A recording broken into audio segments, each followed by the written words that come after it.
The laughter started the moment the curved walls began to rise. It rolled across the quiet American valley, like an insult carried on the wind, following a wounded veteran and his old dog as they worked in silence. Neighbors leaned against their pickup trucks, coffee mugs in hand, shaking their heads at the strange arch cabin taking shape near the tree line. They called it foolish, ugly, and unsafe. A half-barrel home. They joked. Something that belonged in a fairy tale or disaster zone, not in a respectable town. None of them imagined that one day soon, those same people would be standing at his door, trembling, begging him to let them inside. His name was Michael Harris, a Christian veteran who had served the United States for years before coming home with a damaged knee, ringing ears, and memories that refused to stay quiet, where had taught him two things he never forgot. Structures fail, and people underestimate preparation. When he returned to civilian life, he wanted peace, not comfort, and certainty, not approval. He bought a small piece of land on the edge of town with his savings and brought with him the only companion who had never left his side, a graying German shepherd named Ranger, who had once saved his life overseas. Michael did not want a traditional house. He had seen too many walls collapse and too many roofs give way. He studied old survival designs, ancient architecture, and modern disaster engineering. That was when he chose the arch cabin, a curved structure designed to redirect wind, shed snow, and absorb pressure instead of fighting it. It was efficient, strong, and quiet. Everything Michael needed. Everything his neighbors mocked. If you believe in silent heroes and second chances, the kind that come without applause or approval, take a moment right now to like this video. Share it with someone who needs hope, leave a comment, and subscribe to the channel. Your support helps these powerful stories reach the people who need them most. Michael worked slowly and carefully, his injured knee forcing him to pace himself. Ranger stayed close, lying in the shade or trotting off to inspect the woods, always returning when Michael called. Each beam was measured twice, each panel sealed tightly. He reused materials whenever possible, shaping the curved ribs of the cabin with patience earned through hardship. While others spent weekends relaxing, Michael built. While others laughed, he prayed quietly over his work, asking God to bless the shelter and the life he hoped to rebuild inside it. The neighbors never stopped talking. Some warned him the cabin would collapse under snow. Others said the wind would rip it apart. A few laughed openly, telling him he was wasting his time and money.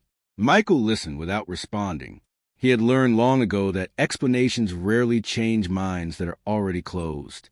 Instead, he focused on the details they ignored: reinforced joints, insulated layers, a compact stove, and emergency supplies neatly stored along the curved interior walls. As autumn faded into winter, the sky began to change. The valley grew tense under heavy clouds, and the air carried a sharpness that warned of something worse than ordinary cold. Weather alerts spoke of a powerful storm system moving in fast, stronger than anything the region had seen in decades. Still, many neighbors felt confident. They had large homes, flat roofs, and modern heating systems. They had insurance. They believed they were prepared. Michael felt the warning deep in his bones. His old injuries ached the way they had before incoming fire overseas. Ranger became restless, pacing more often, ears alert to sounds humans could not hear.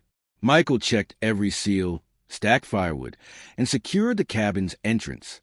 When the first snow began to fall, he and Ranger were already inside, the curved walls holding warmth like a protective embrace. The storm arrived with terrifying speed. Winds howled across the valley, slamming into houses and tearing at roofs. Snow piled up faster than plows could move it. Power lines snapped. Trees fell. The flat-roofed homes that once looked so solid began to fail under the crushing weight of ice and snow. Roofs sagged, then collapsed. Windows shattered. Families huddled in darkness as heaters failed and panic spread. Inside the arch cabin, the wind screamed past without finding purchase. Snow slid off the curved roof instead of piling up. The temperature stayed stable, the insulation and shape working exactly as Michael had planned. Ranger lay near the door, calm but alert, his steady presence grounding Michael as the storm raged outside.